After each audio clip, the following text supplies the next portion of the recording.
Tonight I wanna see the bright lights over me.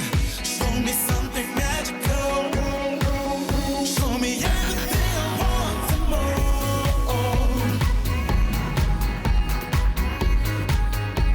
The best of the good life.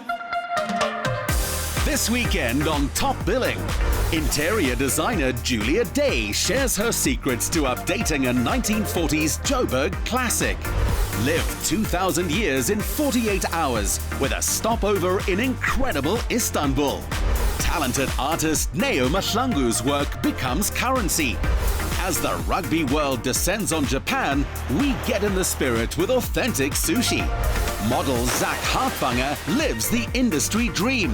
The foodies of the world unite at the Appetite Fest, and we're launching a search for South Africa's new Tastemaster. Could it be you? Your presenter this evening, Ryle de Mornay, brings you the lineup from this meeting of rustic and modern design in a suburban meadow. Good evening and a very warm welcome to Top Billing. Now, many of us change into a different outfit each morning, and Julia Day takes the same approach to interior design. She's already given the next house 6 makeovers. You're about to witness the 7th, and they're already planning the 8th.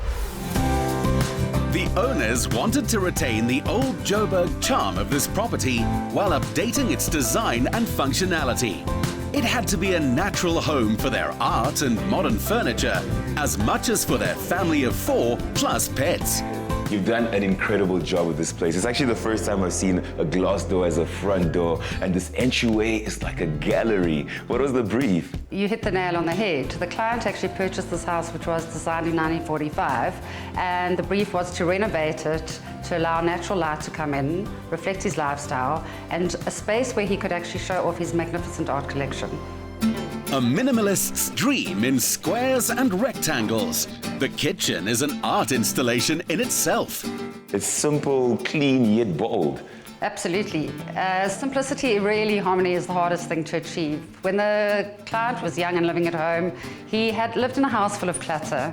And he promised himself that one day when he grows up, he wants to live in a home that is clean and simple and really surround himself only with functionality and pieces that he needs, that he uses and that he loves. And I think that we can see that in this kitchen. It's obviously a very functional kitchen, but yet it's based in a very simplistic manner. You can see that there are no handles that are protruding. There's a beautiful, simple workspace, and everything is actually hidden away. And if you open up the drawers, they're extremely organized.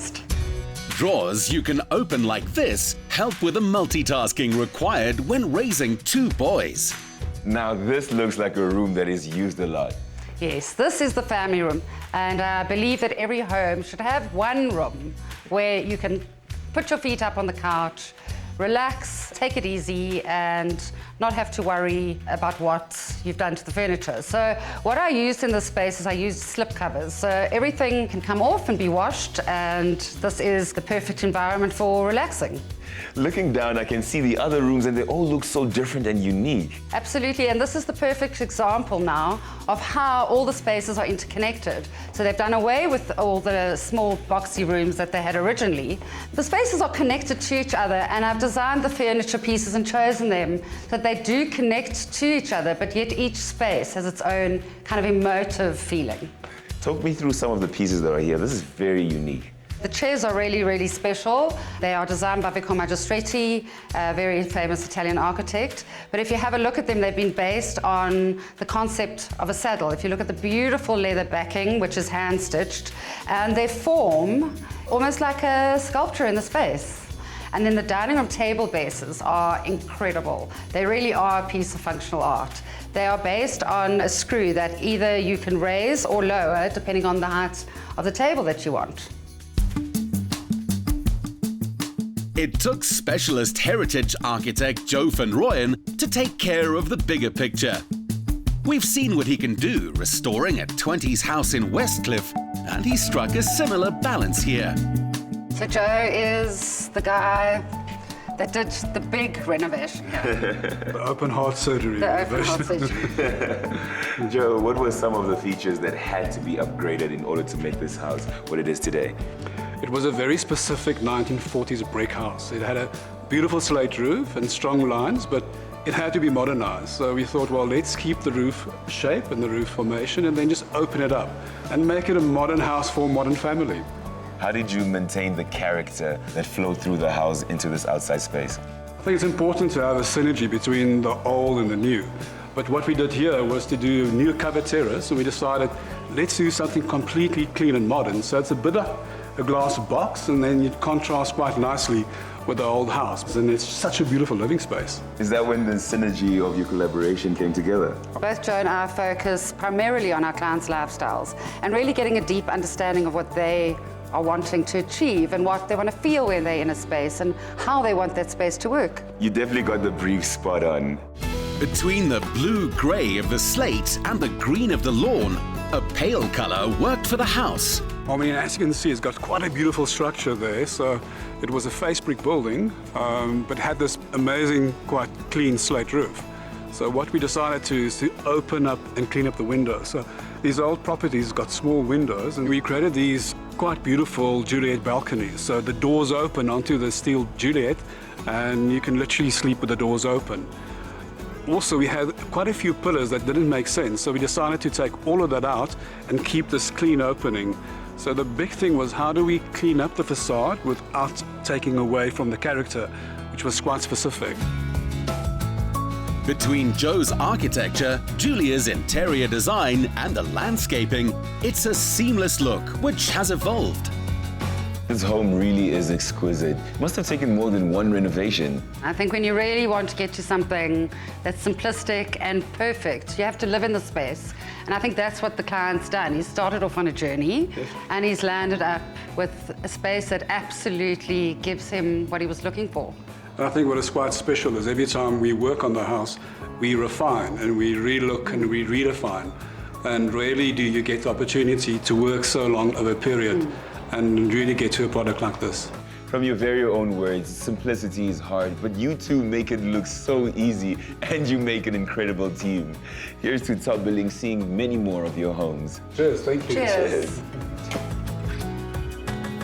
If you're going to give a room in your house the Julia Day treatment, join the Decor party on #TopBilling and send us your before and after pics. We'd love to see your work. Coming up, we go in search of what's making Istanbul, Turkey, one of the fastest growing destinations for South Africans.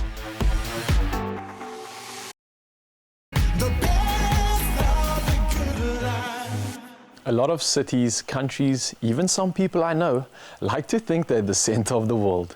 One place which can claim that title and has done so for a few thousand years is Istanbul, Turkey. Visit for just long enough and you'll feel the history turning all around you. It's a wonderful time to be headed for Istanbul, especially aboard Turkish Airlines.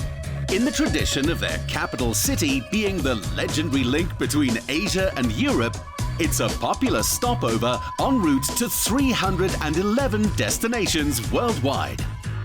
Nothing excites me more than packing my bags and jumping onto a plane. This time around, I'm headed to Istanbul, a city I've visited before. And I must say, there's a certain charm you discover when you visit a place for the second time. This one is definitely for the gram.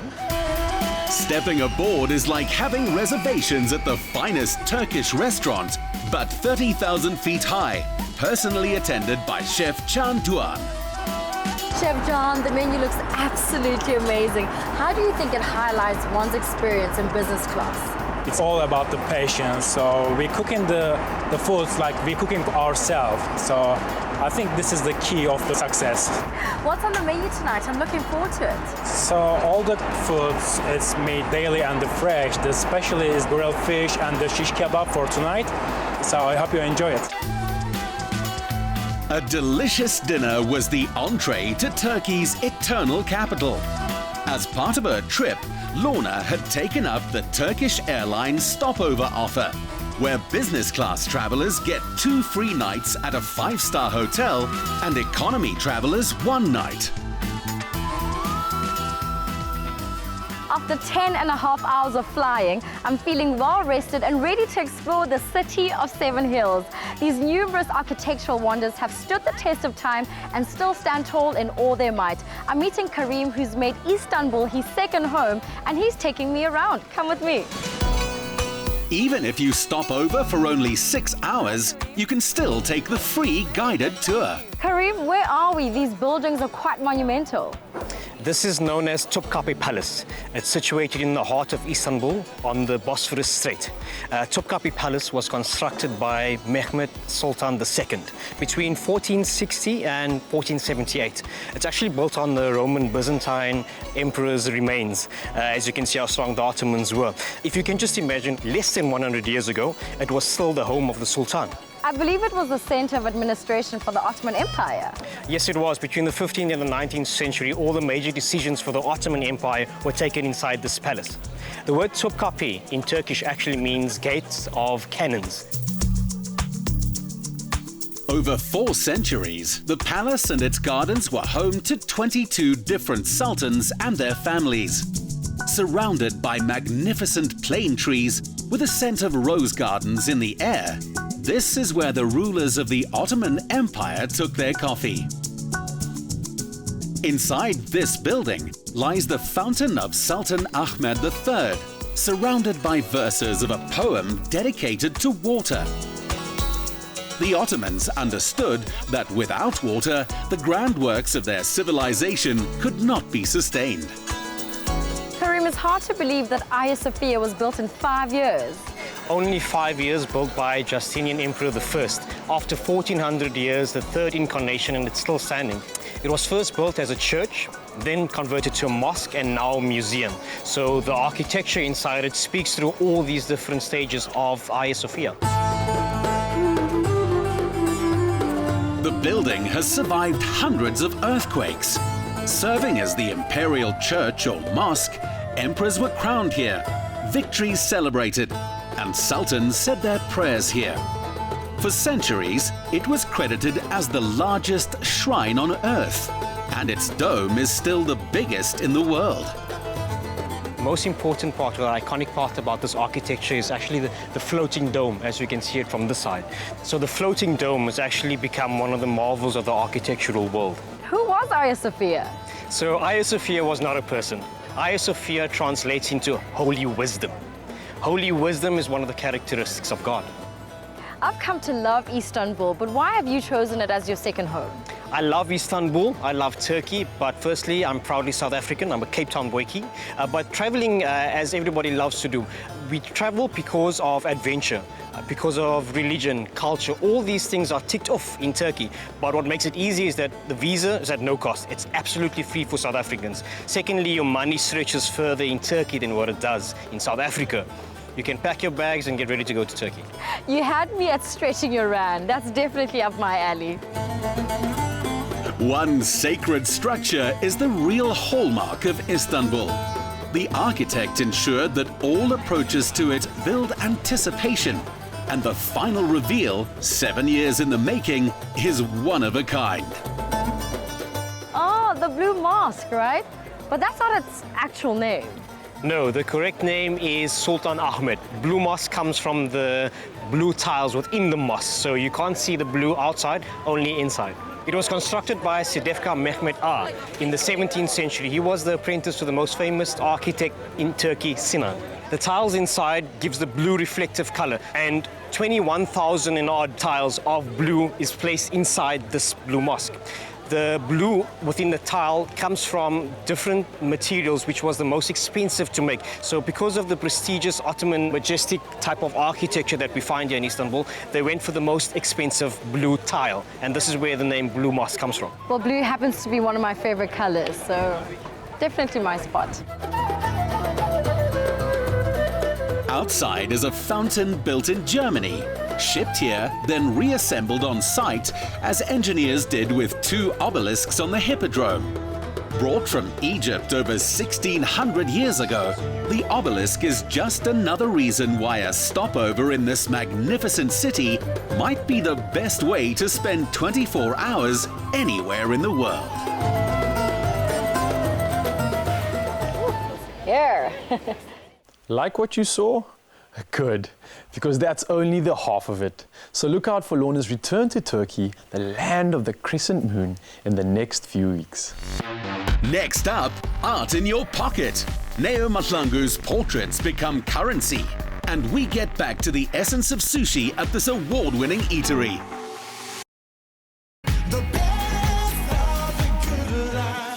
South African painter Vladimir Tretyakhov's art prints sold in the millions around the world. Now, even more people are set to own a copy of Neo Mahlangu's work on the new R2 coin, which she recently redesigned. Within 2 years of trading a job in healthcare for art, Neo's exhibitions were selling out. Blankets she designed for a major homeware brand also sold out, and the demand for her new work astounds her. Oh my God. My goodness, I wasn't expecting you this early. Sorry, since when I work, I just become so engrossed in it. I kind of noticed, and you're doing a marvelous job here. Thank you. And what better place to do it than in your very own studio? And you're the first female artist to be here in this establishment. Yeah, it feels so wonderful, and I'm very thankful to be in the studio because I believe that as an artist, one of the most important things, especially as a professional artist, is to have a place where you work from, because it's very difficult to work from your place because now you can't mess up the carpet, you can't drill in the walls, you know. So it's good to finally have a space where I can play and be dirty and just do as much as I possibly can, and I can't wait to show you the kind of work that I'll create from here.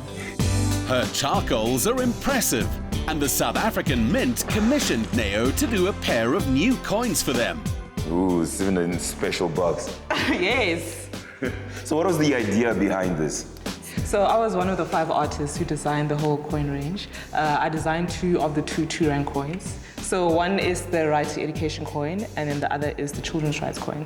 And what inspired my designs with the children's rights coin, I designed the children's faces, trying to capture their mid-laughter, to capture the essence of being young and being a child, and to remind us adults to protect that essence of children, because I feel like if we do that, then our future is in the right hands. And I also designed the right to education coin because it made me think about my own journey of education. When I was in preschool, I wore a graduation cap to graduate to grade 1, and then when I was in varsity, I also wore a graduation cap to also graduate. And it just reminded me that that journey is just full circle. And I also put in a building block to remind us that, you know, primary education is really important, and it's something that we need to be reminded of, and it's something that we need to protect and also encourage our children to do. If I'm not mistaken, this is the first time a little girl has been displayed on a coin. Yes, yes. You know, because this is such a historical moment, I just wanted to be extra historical and just to put in a little girl's face on there, because I feel like that is important. Throughout history, our South African history, we never had a female face on any of our currency. And after they gave me this opportunity, I thought that it was important to at least take advantage of that. Yeah.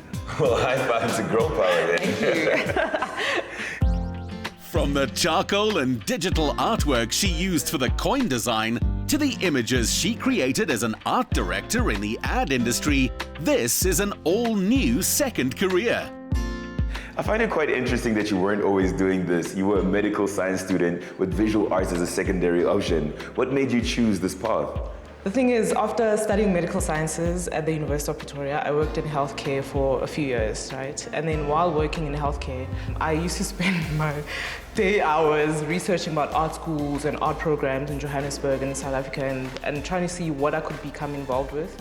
And I remember there was a point where I was busy waking up at 3 a.m. and I'd draw from 3 a.m. till 7 a.m. And then from 7 a.m. I'd go to the gym and then go to work, come back at 7 p.m. and then continue the thing that I started with in the morning.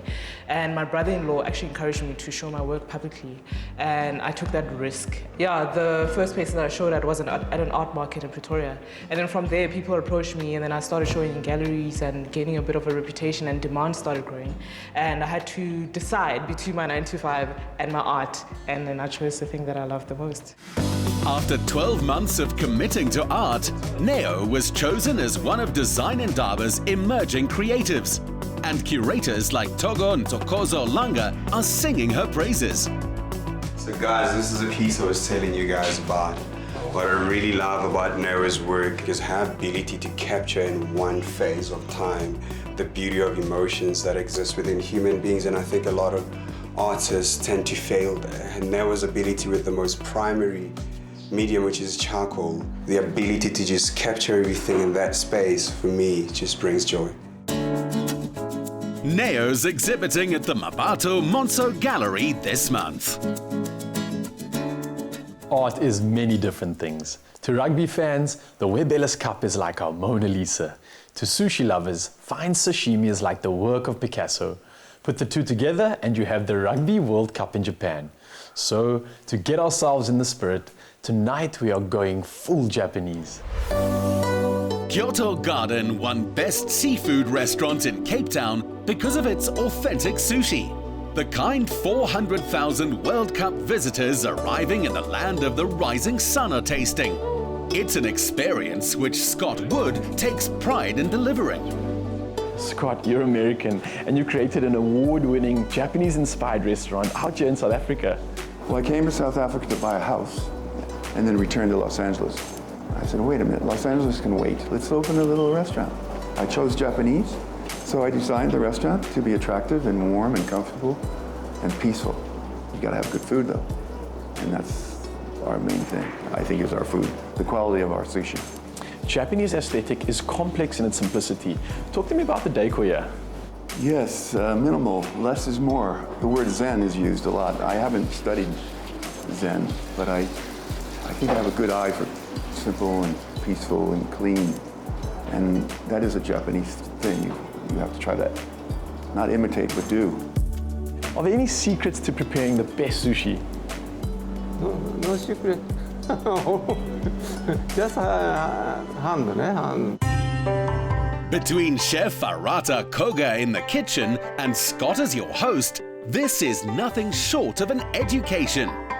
Okay, well, this is one of my favorite, a buri teriyaki, which is salmon with teriyaki sauce put on top, and then we heat it with a flame. So it's a warm sushi. Okay. That's very, very nice. Over here, we have crab from Alaska. This is a scallop from Japan. Oh, I see every dish already is so exotic. From all over the world, actually. This is Arctic clam, and this is ama ebi. It's sweet prawn from New Caledonia. That's on the other side of Australia. And I'm correct in saying that's currently raw as You is. serve it raw, and it's sweet prawn. This is salmon roe. This is a hand roll with eel. And this is a hand roll with crab from Alaska. I think the colors and the presentation of the meals already just look so inviting. I can't wait to try it. Don't need a lot of soy sauce. Okay, so just dip it in here? Dip it in there. No. Fish style. Ah. Put soy sauce. So don't dip the rice in, dip the fish in. Yeah. Thank you, chef. One bite. Too much wasabi. No, the wasabi was actually perfect. I think everything was perfect on there. I didn't expect there to be that much flavor in that fish, actually. I thought it to be a lot more subtle, so that was really good. Now, it's all about three things. 60% of it's the rice, 30% of it's the fish, and 10% is the wasabi. The rice is very important. You can taste each little grain of rice in your mouth. Scott, I definitely see what you mean with the rice. I can actually taste the rice. Normally it sometimes appears to just be this mush, and it blends with the fish, but I can taste the textures and differentiate quite nicely. So very important, the rice. The ginger's fresh and I'm a massive fan of it, so it just complements this dish perfectly. Glad. Well done, and thank you so much, chef. His Japanese whiskey collection comes from a tradition begun a century ago, when a Suntory distiller spent 2 years in Scotland learning the craft. So this is a 21-year blend? Yes. Okay. So now this is a blended whiskey.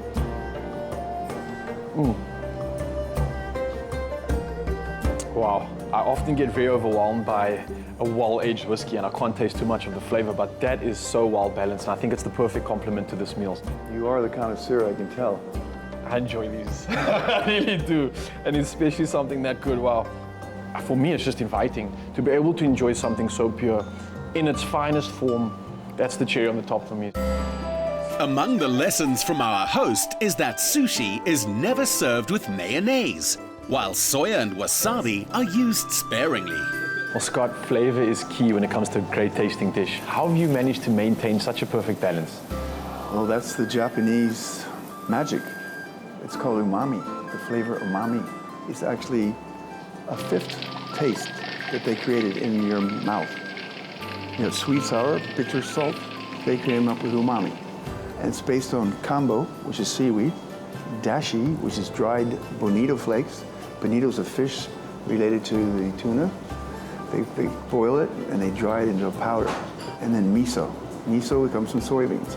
So they'll put a little bit of that in all their cooking. And that's the underlying flavor of Japanese cuisine. Although sushi is served almost everywhere, enjoying it the authentic way that Japanese do is worth it. I have goosebumps on this arm from how awesomely Japanese that whole experience was. I have more on this arm from believing that no matter what happens in the group stages, we are going to make the final. Join me now on #TopBilling and tell me I'm not alone. Coming up, could you be the Tastemaster we're searching for to create special occasions? Plus, modeling tips from sexiest man, Zack Hartwanger.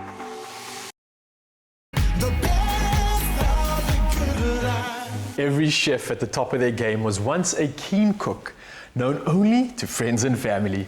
As we met the A-list of international foodies at this year's Appetite Fest, we asked, what was it that turned these one-time kitchen amateurs into the Tastemasters they've become today? When it comes to Tastemasters, you'll find the creme de la creme at Appetite Fest. Whichever style of cooking they bring to the table, these are the people who know instinctively how to bring people together. Becoming a Tastemaster requires a lot of perseverance, love, and the willingness to be a lifelong student. Just ask celebrity MasterChef judges Matt, Gary, and George. Let's hear what they have to say. Through their masterclasses, Matt Preston, Gary Megan, and George Columbaris share their passion for food and share their tips to elevate any occasion. You've all been accredited with signature dishes. Where does the inspiration for them come from? Or doing something like this. I mean, travel for me is a great inspiration. Every time you go somewhere new, and don't forget, every time you go out to eat, every time you go to a friend's place, if you're a foodie, you know, every time you go to a market stall, you go to a market, or whether you get on a plane or a boat or whatever, there's always something to see. We all take our own different spin and try and do new stuff, because that's what keeps us excited. Yeah. You know, coming up with a new dish and watching reactions is the best part.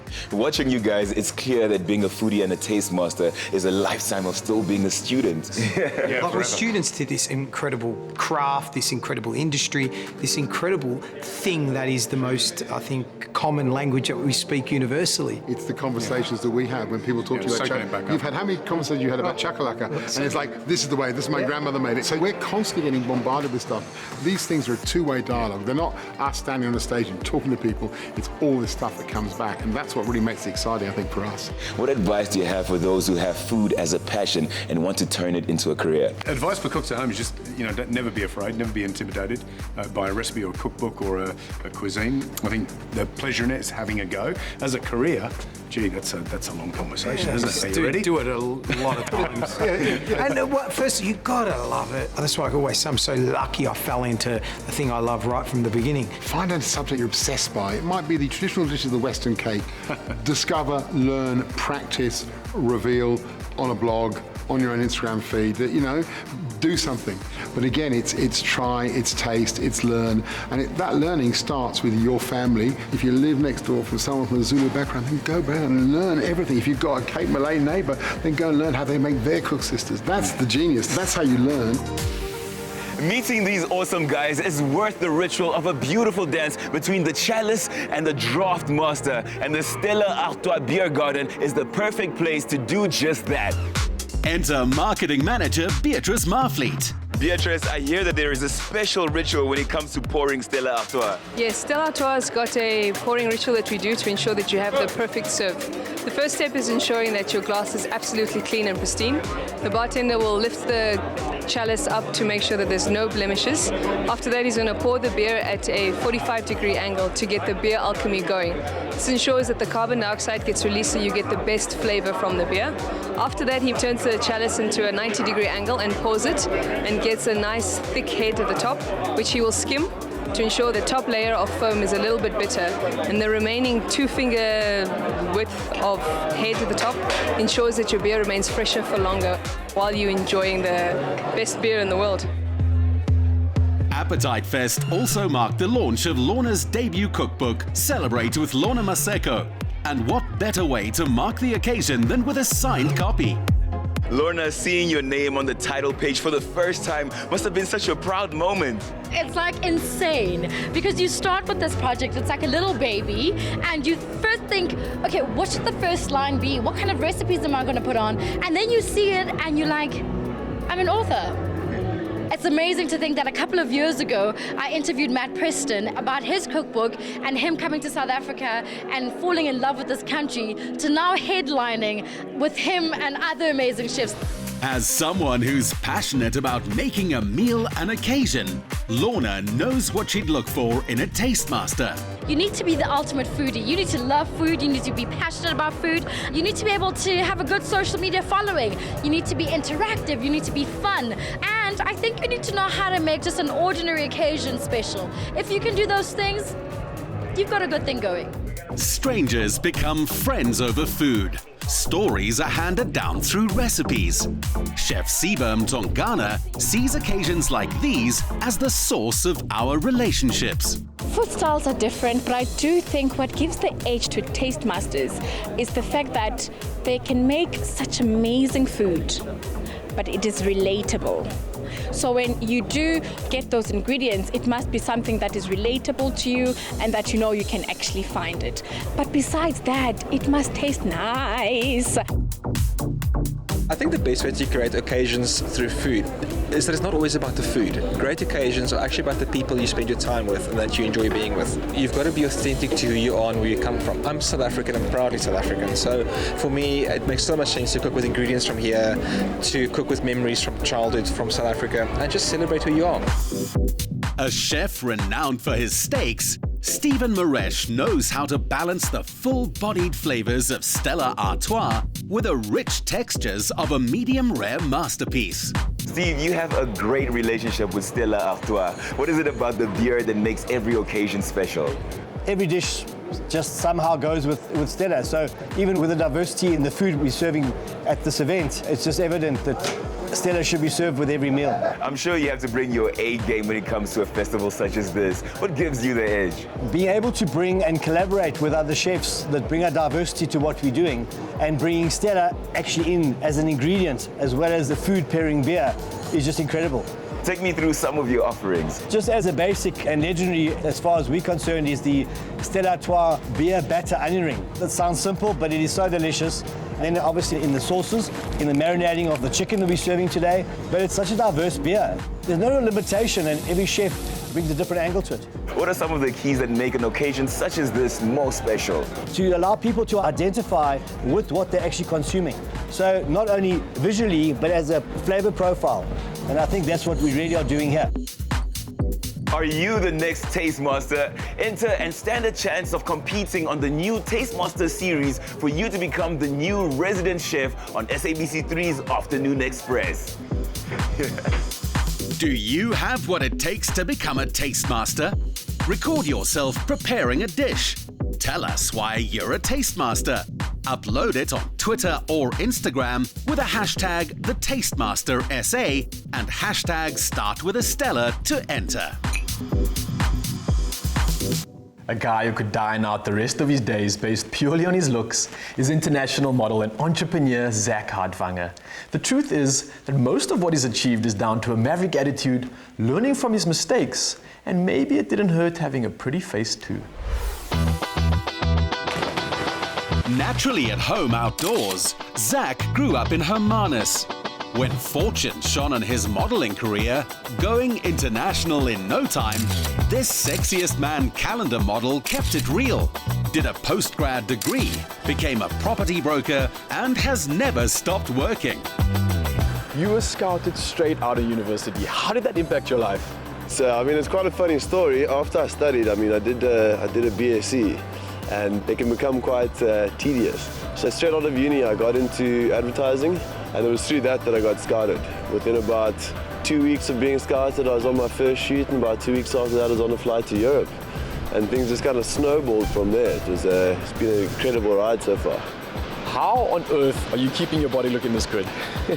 Yeah, so I mean, when it comes to fitness, I mean, I'm an ambassador at Sweat 1000 in DUC, so that's kind of my base for functional training and fitness. Like out of those hours, if I'm busy and I can't make a class or make it to the gym, then my apartment, I've got a gym. So, I mean, I can always go in there for a quick session, whether it's early morning or late evening. The thinking man's model, he treats fitness with the same practical approach he takes to business. Zack, you're pretty much a professional when it comes to the game. But for the aspiring model out there that wants to be just like you, what do they need to do to work on their training, their diet, and their look? So I think what's most important that the guys identify with their body types, and they kind of figure out whether they're destined to be the more fitness realms or the fashion guys or anywhere in between. And with that would come, you know, a standard diet plan. Just keeping healthy, I think, is balanced, and just general training, a good blend between cardio and weight training, resistance. But ultimately, the guys don't want to get too big. I think that, especially in South Africa, you know, there's this big buff mentality. Guys want to see how much they can bench press and whatnot. And I mean, if you get too big, you're not going to fit into their sample sizes. So I mean, ultimately, that would become a challenge. Who inspired you to adopt such a hard work ethic? I'd say it's my father. He's been a strong figure within my life. Ever since a young age, his work ethic and generosity has been something that's been a cornerstone for me to lean on in times of need and inspiration. Friendship is also an important part of his life, and in his spare time, he enjoys a rooftop braai. You've clearly spent a lot of time with him, so tell me something that we don't know about Zack. The one thing that I realized about Zack that's something you don't really expect. He's actually one of the most caring people that I know. Zack is the type of person that cares about everyone, from the guy on the streets to the guy that's sitting in the big office. No matter what it is, he cares about them, and everything that we do, it's always about the impact that any business venture, anything would have on every person. Well, Zack, it's been an absolute pleasure spending the day with you and also being invited to this epic braai session here with the lads. I couldn't have thought of a better way to end this. Thanks very much for coming through. It's been good.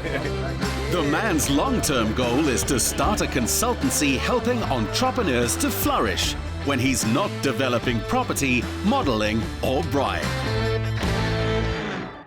Yes, it's easy for a handsome dude to say, you are what you do, not what you look like. But Zack went out and lived it, so respect. Coming up, a couple who met through the sophisticated world of modern fashion chose to build their life in this rustic farmland setting.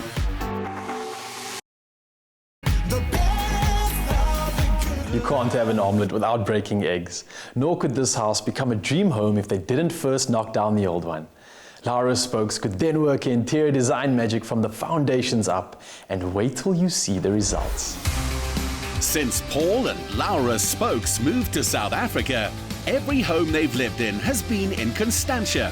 This more rural part is where they've chosen to start with a clean slate and build their ideal of modern, contemporary living. Laura, you and your husband purchased this property in 2013 and you decided to knock the entire structure down. What was important to keep and what elements did you want to have in the new structure? Well, I think when we first came here, I mean, the house was very unassuming and it was quite an old house, but as we came in, we were just blown away with the view. And we thought that we wanted to build our own house from scratch.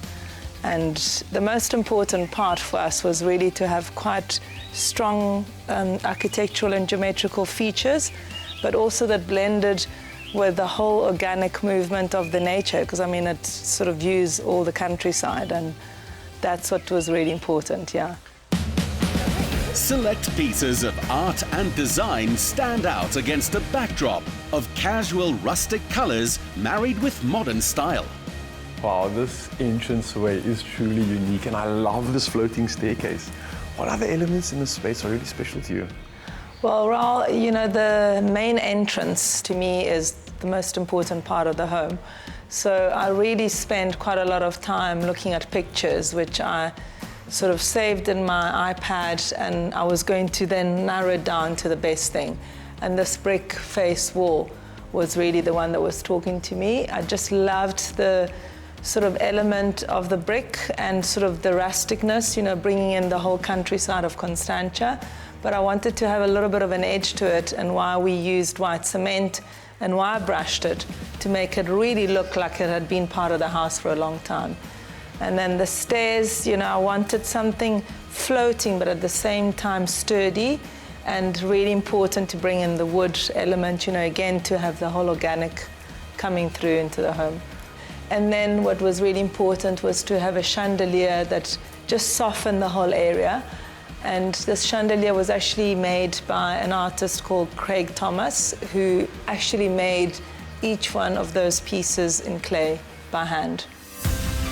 The artwork reflects a couple who met through fashion.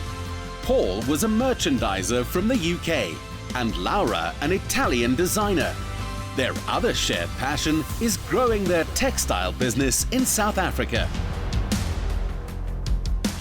Wow, this is stunning, and an art piece in itself, truly amazing. This window was actually the initial picture that Christophe Basson, the architect, showed us as an idea after he had seen what style we were after. And we actually revolved our lounge around this because we thought instead of having a wall with a picture, I mean, how about having a live wall? That's much easier. Truly, and an art piece on its own, which constantly changes. That's remarkable. Thank you. And the rest of the furniture, I was really looking for some Italian pieces. I really love Italian contemporary furniture, and Menotti was my first choice. I have tried to replicate it and copy it in the past, but it didn't quite work out as well. So this time I managed to convince my husband to get the real deal, and this is sort of like my room when we entertain and have friends around. Clutter-free living works especially well when the timber finishes are this carefully crafted and the wood theme naturally merges one space with another. Wow, I really love how you've utilized your windows to kind of maximize on the landscape and also just the natural beauty around the house. Yeah, you know, the kitchen is really the heart of the home, and I absolutely love the space. You know, this is my creative space. As soon as I get home after work, I just feel absolutely energized and my mind just goes mad with all the recipes I want to make. So with this view, it's just an extra bonus, and the light coming from the skylight, absolutely love it. I know Italians love their cooking so much, so the kitchen is obviously an essential part of the home. Which elements did you try to maintain and keep in the design? What was really important is to have the triangle shape of all the important elements like the fridge, the oven, the basin. Everything has to flow and really work easily together.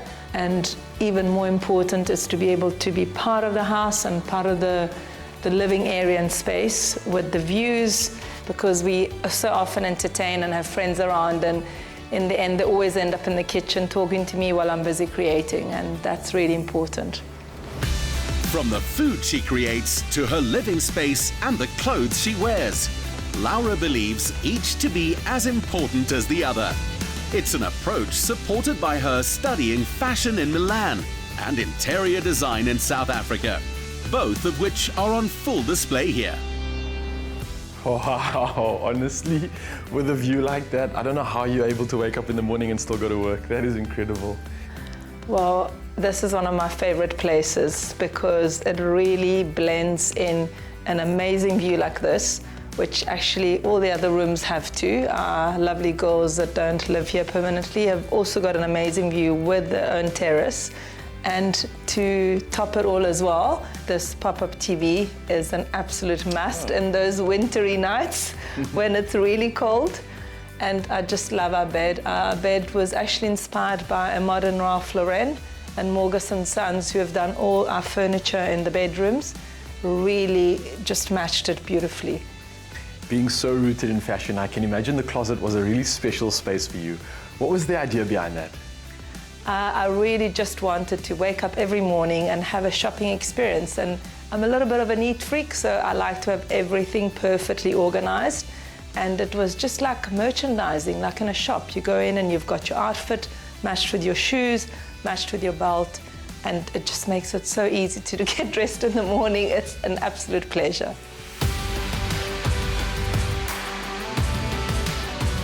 Building in this farm and wetland area meant putting piles down to secure the foundations.